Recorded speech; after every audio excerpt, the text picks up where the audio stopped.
عملنا عرض يوم الثاني.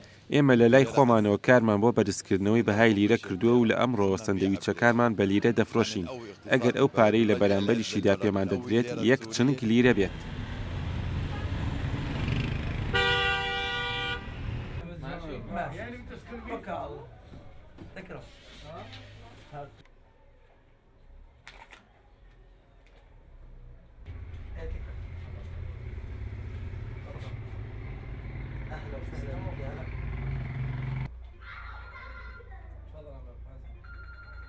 هي عبارة عن عرض يعني الشاحن بليرة. لێرە شاحینەی مۆبایل و پێداویستەکانی بە لیرەی سووری دەفرۆشین.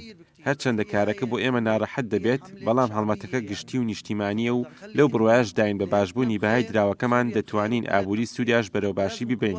بۆیە پێویستە هەمووان لەم هەڵمەتەدا بەشداری بکەن. نخلي إن الليرة إلى كلمة بهاي البلد.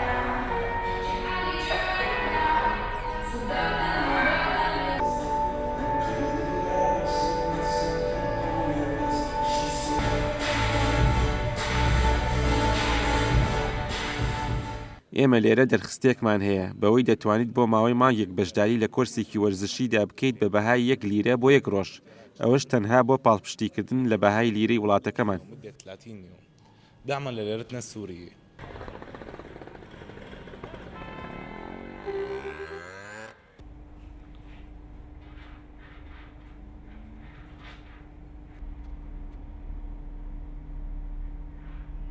هناك شعور شعبي. ئێستا لە ناوخۆی سووریادا هەستێکی میلی گەورە هەیە بەوەی پێویستە گۆرانکاریکی گەورە لە ئابووری سووریادا ڕووبدات.